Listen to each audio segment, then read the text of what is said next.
Assalamualaikum warahmatullahi wabarakatuh.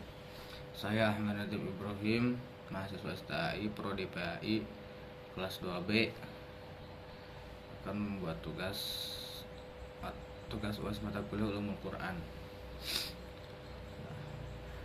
Baik, pengertian Ulumul Quran secara bahasa adalah ilmu-ilmu Al-Quran, sedangkan secara istilah adalah pembahasan-pembahasan yang berkaitan dengan Al-Quran yang mulia, baik dari segi turunnya, penyusunannya, pengumpulannya, penulisannya, penjelasannya, dan lain-lain.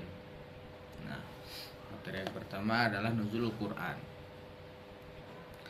Nuzulul Quran adalah secara bahasa, kata nuzul berasal dari kata nazala yang artinya turun.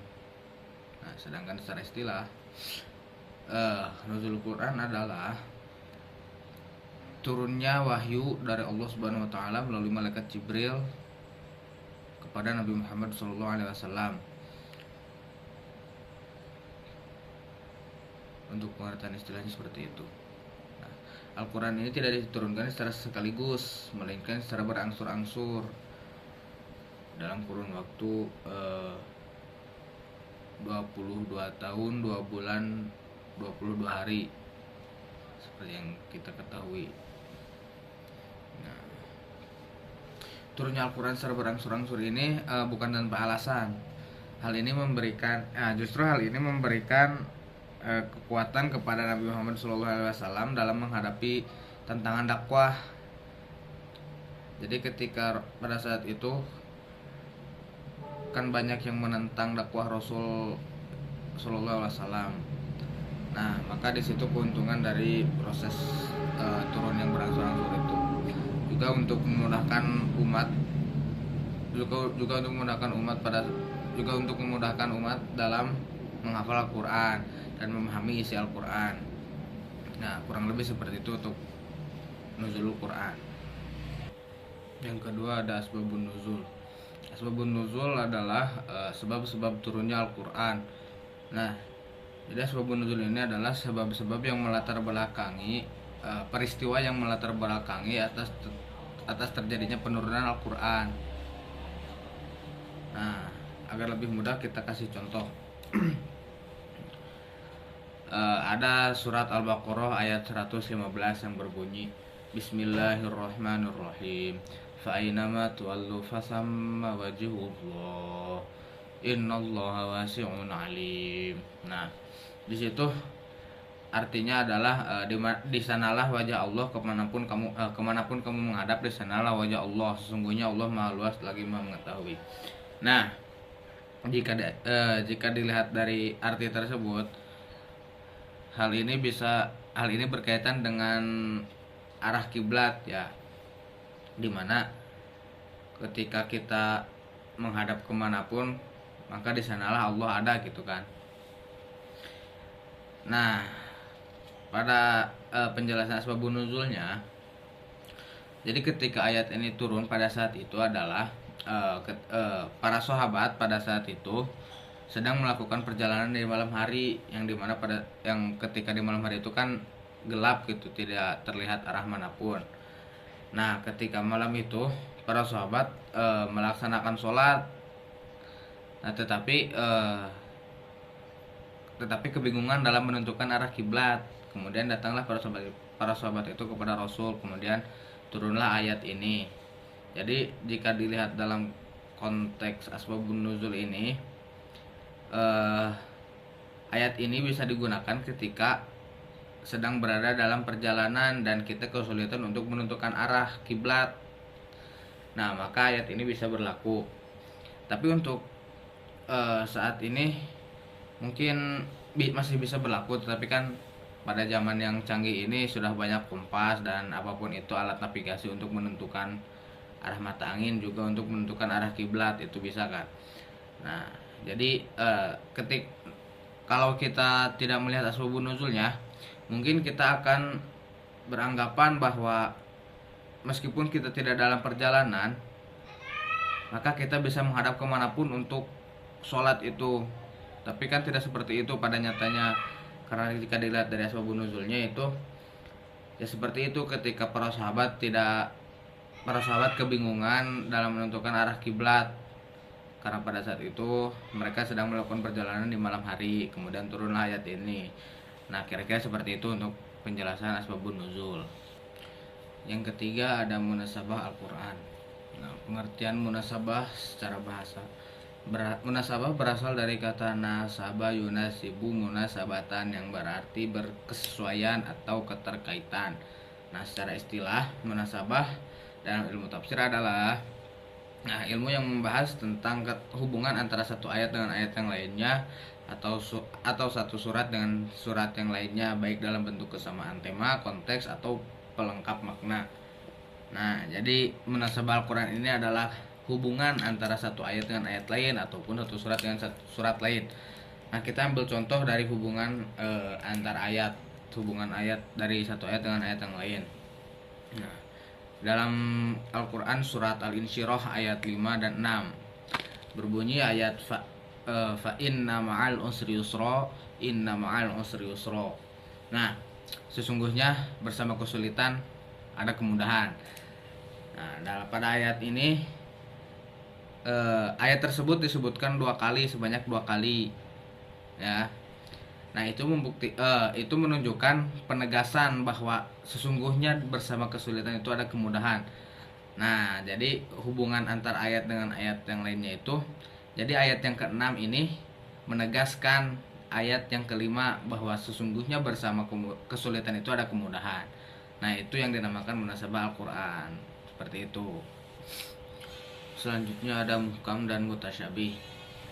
Nah, pengertian muhkam adalah muhkam berasal dari kata hakama, yang berarti mengukuhkan, menetapkan, atau mengatur dengan kuat. Dalam konteks Al-Quran, ayat muhkam adalah ayat-ayat yang maknanya jelas dan tidak mengandung kemungkinan yang lain, atau tidak mengandung kemungkinan penafsiran ganda, mudah dipahami baik oleh orang awam maupun para ulama, menjadi rujukan utama dalam penafsiran ayat lain yang belum jelas. Nah, jadi ayat muhkam ini adalah ayat-ayat yang jelas gitu, maknanya sesuai. Jadi maksud dari ayat tersebut itu sesuai dengan kalimat ayat yang ada, seperti itu. Nah, sedangkan ayat-ayat mutasyabih adalah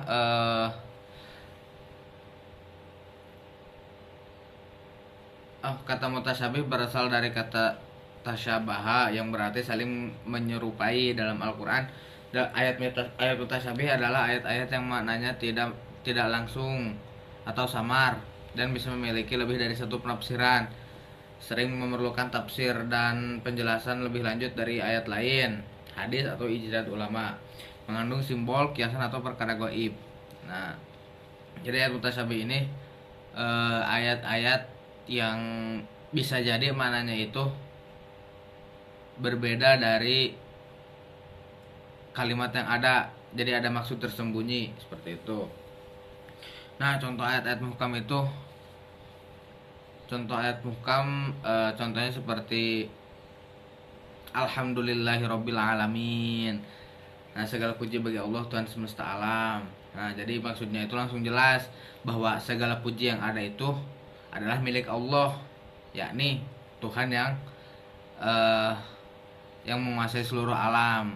Itu ayat muhkam. Sedangkan ayat mutasyabih ini maknanya ambigu gitu, bisa jadi makna yang sebenarnya itu berbeda dari kalimat yang ada.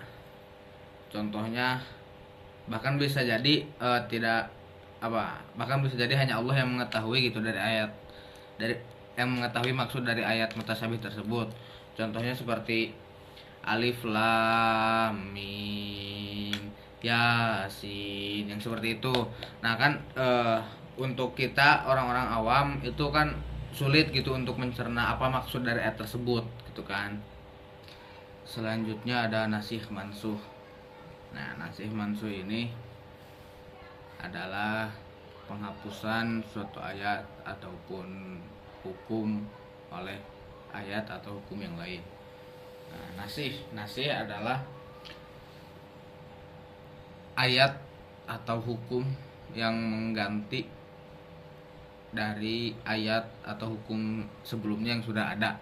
Sedangkan mansuh adalah ayat atau hukum yang diganti oleh ayat atau hukum yang datang kemudian. Nah, jadi kurang lebih seperti ini. Nasih mansuh ini adalah proses penghapusan atau pergantian hukum ataupun ayat yang ada oleh ayat atau hukum yang datang kemudian, begitu. Jadi ya proses ganti ayat ataupun hukum yang lama kepada hukumnya atau ayat yang baru, kurang lebih seperti itu mudahnya. Contohnya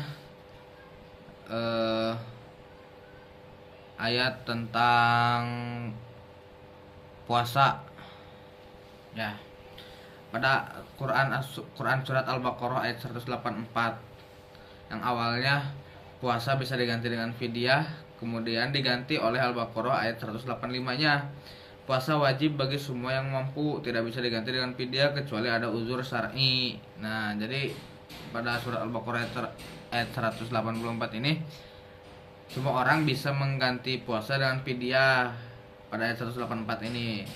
Tapi kemudian turunlah, kemudian datang ayat 185 menggantikan hukum yang ada pada ayat 184.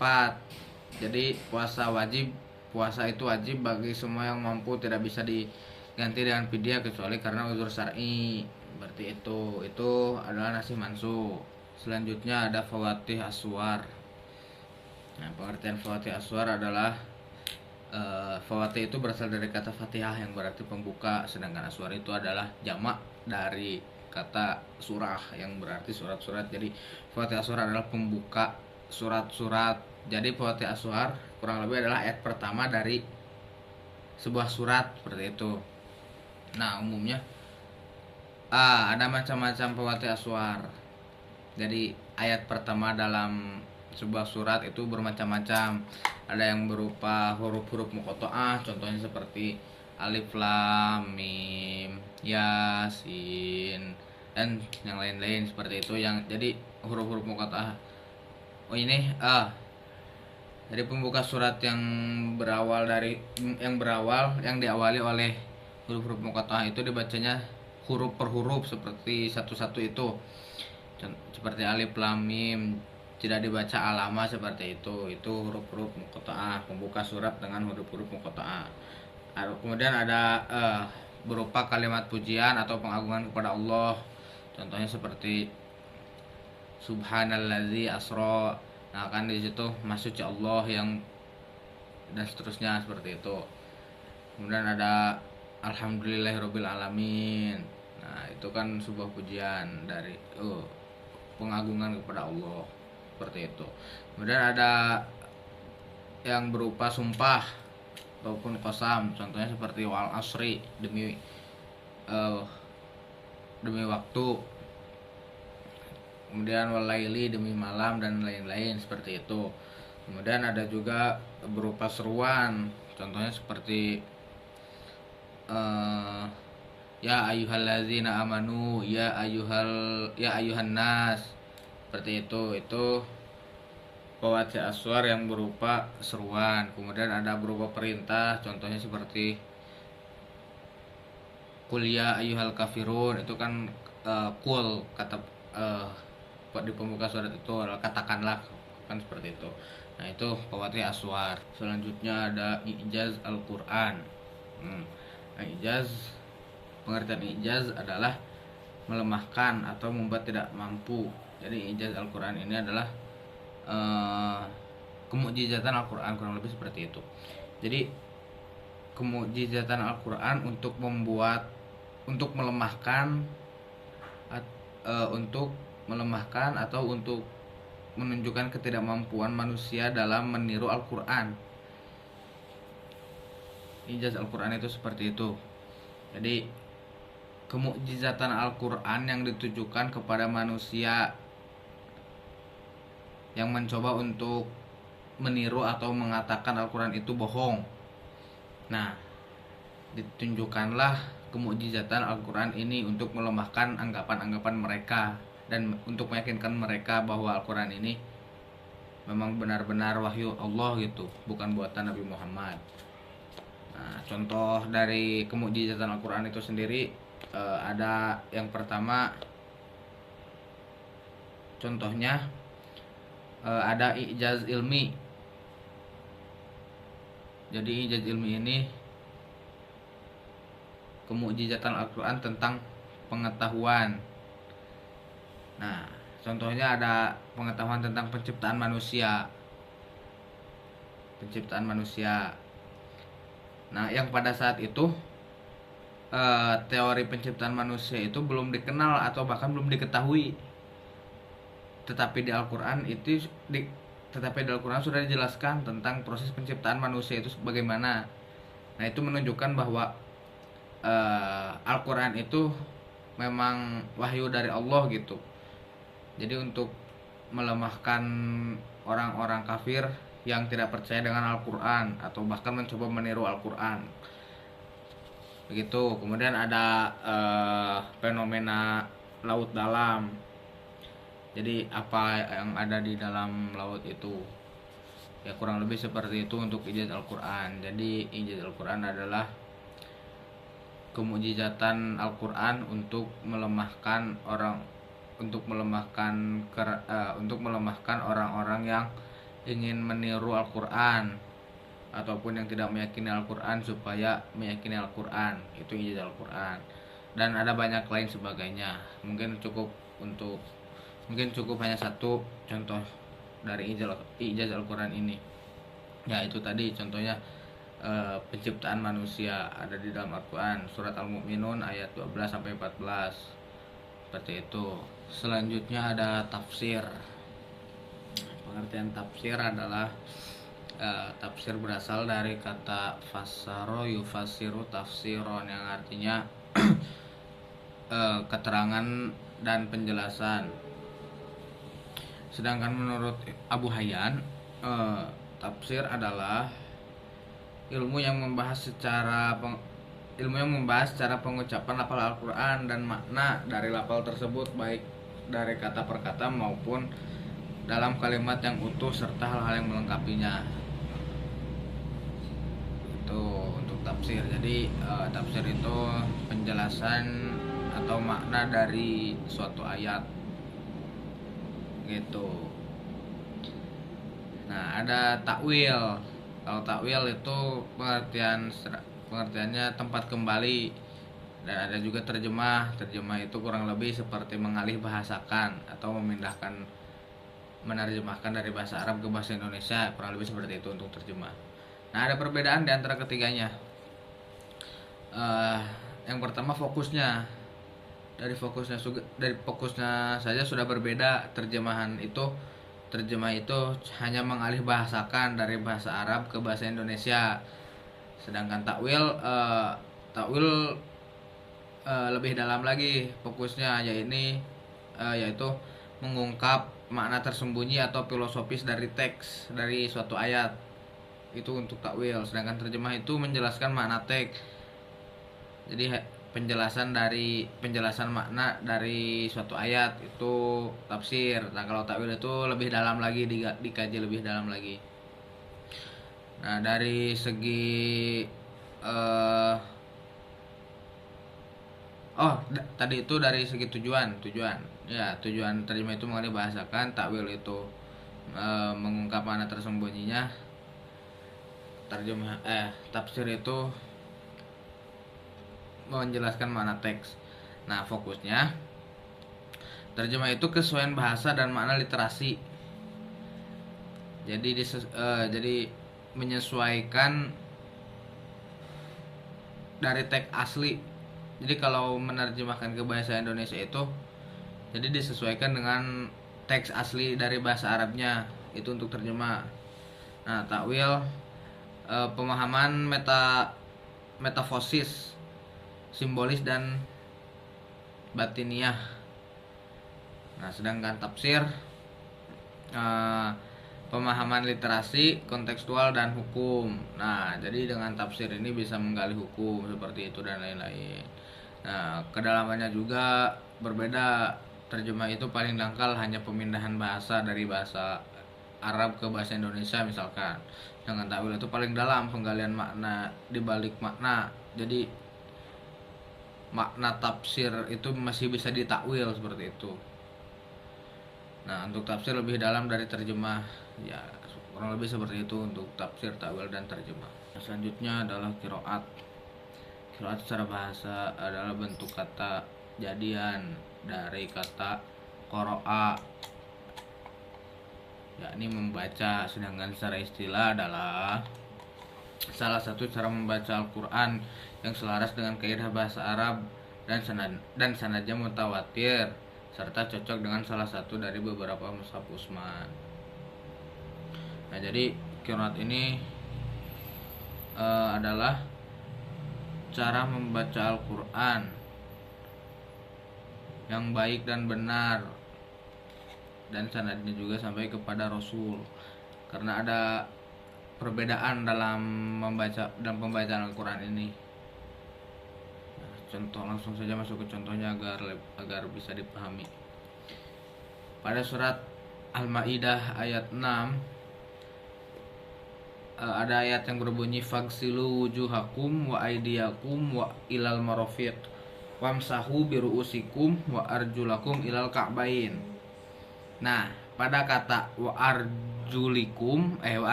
nah ada perbedaan pembacaan. Ya, ada perbedaan pembacaan dalam kalimat wa arjulakum ini. Ada yang membaca wa arjulakum, ada juga yang membaca wa arjulikum. Nah, ini perbedaan qiraat ini. Nah, lantas bagaimana kalau berbeda? Ya, kalau berbeda ini bisa mempengaruhi dalam istinbat hukum. Ya, qiraat ini dapat mengaruhi istinbat hukum. Contohnya ini ayat Al-Maidah ayat 6 ini. Wa arjulakum dan wa arjulikum. Itu perbedaan pembacaannya. Ada yang dibaca fathah, ada juga yang dibaca kasroh. Nah, lalu apa perbedaannya? Apa yang mempengaruhi istinbat hukumnya? Nah, ini fagsilu wujuhakum wa aydiyakum ilal marafiq. Fagsilu itu artinya membasuh. Ya, membasuh. Sedangkan wamsahu biruusikum, nah wamsahu ini artinya mengusap. Nah, ini di sini wa arjulakum yang membacanya wa arjulakum itu mengatapkannya kepada wa aidiyakum. Nah, sedangkan wa aidiyakum ini atap dari wujuhakum. Nah, kan wujuhakum ini merupakan apa?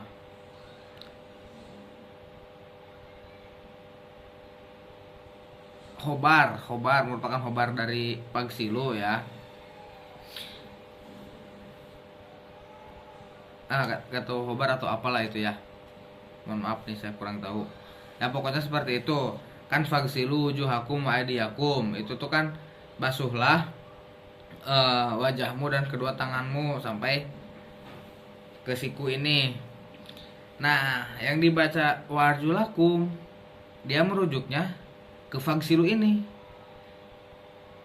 Ya, wa arjulakum ini. Jadi dimaknainya basuhlah juga kakimu seperti itu, karena merujuknya balik laginya ke fagsilu. Nah, lalu bagaimana yang dibaca wa arjulikum? Yang dibaca wa arjulikum ini dia balik laginya ke kalimat wamsahu biruusikum wa arjulikum, ya. Karena pada kalimat ruusikum itu ada harap jar yakni ba, biruusikum maka dibaca kasroh. Kemudian yang dibaca wa arjulikum ini maka mengatapkannya kepada kalimat biruusikum, yang dimana biruusikum ini lanjutan dari kata wamsahu. Wamsahu itu artinya kan mengusap, dan usaplah sebagian kepalamu. Nah, begitu. Jadi qiraat ini mempengaruhi istinbat hukum. Yang wa arjulakum balik laginya kepada fagsilu, yang dimenarnya itu membasuh. Yang dibaca wa arjulikum itu balik laginya ke wamsahu, yang dimana artinya itu mengusap. Jadi ada dua perbedaan dalam berwudu ini, dari perbedaan qiraat.